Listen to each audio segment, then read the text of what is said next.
Кыргызстанда 2018 жыл аймактарды өнүктүрүү жылы деп жарыяланган. Андагы негизги максаттардын бири чакан жана ири ишкердикти өнүктүрүүгө басым жасалып, аймактарга инвестиция тартуу болуп саналат. Бирок бул багытта өлкөдө талуулуу маселелер чечилген, иш-аракеттер кубаттарлык эмес. Кемин районунун Октябрь айыл аймагында уруксат берилип, курулуп жатып токтоп калган Шанфен Z цемент заводу бийликтин көз жазымында калган. Көркүрөп башталган ишкананын түптөлүшү Темир Сариевдин өкмөтүнүн демилгеси менен токтотулган. Алар мында ага жакын жайгашкан Датка кемин подстанциясына кедергиси тиет деген негизди карманышкан. Бирок Франциядагы көз карандысыз эл аралык Rainbow Environ эксперт компаниясы жагдайды иликтеп көрүп, ири подстанцияга эч кандай зыян тийбей тургандыгын аныктаган. По поручению правительства Кыргызстана было проведено исследование с привлечением международной экспертной компании Rainbow Environ, расположенной во Франции. Они провели экспертизу и сделали однозначный вывод о том, что никакого влияния на подстанцию не будет.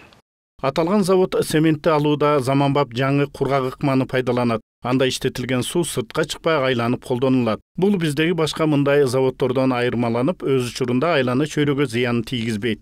На нашем линии производства применяется новейший метод производства сухим методом. Он отличается именно тем, что не наносит окружающей среде никакого вреда. Нет таких вредных выбросов. И то оборудование, которое мы планировали здесь применять, оно самое современное и пройдено сертификацию тоже в соответствующих органах. И тем более у нас предусмотрено озеленение территории, то есть будут посажены определенные деревья. Рассматривали проект, это там по евростандартам все шло, там практически экологически чистый проект, да, любое производство наносит ущерб, но тут минимальный ущерб идет для населения. Что можно сказать, от поймы реки Чуй, это тоже стратегическая река, там тоже больше 1 километра, тоже никакого влияния не может быть. Шанфен Z цемент Кытайдагы мамлекеттик үлүшү бар компания. Ал жакта мындай ыкма менен иштеген ири шаарларда бир катар заводдор бар. Эң алды менен чет элдик инвесторлор жалпысынан $120 миллион пландаган. Бирок өкмөттөн уруксат берилгенден кийин 2017 жылга чейинки курулушка $12 миллион ашык каражат жумшаган. Эгер ал ишке кирсе, 1000ден ашык кыргызстандыктар жумушка алына турганы келишимде көрсөтүлгөн. Ал эми бул өз учурунда элдин жакшы жашоосуна өбөлгө болмок. Балдарыбыздын баары Россиялап жүрөт, Турциялап жүрөт. Андан көрүп ушу жерде өзүбүздөн айлык алып, өзүбүздүн элибизди деп жүрсө, энелердин, аталардын баарыбыздын санабыз тынч болмокта.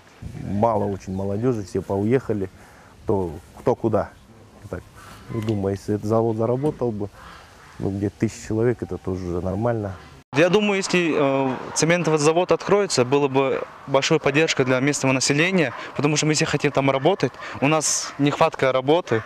Региондар өнүксө, мамлекет өнүгөт дегендей инвесторлар келип, ошондой жумуш орду пайда болсо, райондорго дагы жакшы эле болот. Аймактарды өнүктүрүү жылында инвесторлор менен иш алып баруу жергиликтүү башкаруу органдарынын түздөн-түз милдети болушу керек эле. Бирок мындай аракеттер бул жерде солгун. Карапайым элдин завод ишке кирсе жумуш менен камсыз болобуз деген үмүтү азыр барган сайын өчүп барат. Ал эми өндүрүш ишке кирсе, жылына 1 миллион тоннага жакын сырьё чыгып, ал итке минген өлкө экономикасынын көтөрүлүшүнө чоң салым кошоор эле. Мындан улам президент Сооронбай Жээнбековдун аймактарды өнүктүрүү жылы азыр соңуна чыгып баратканын эске салуу менен бул концепция Кемин аймагында токтоп турганын айта кетели. Каныбек Темиров, Талант Закиров, 7 канал, Бишкек.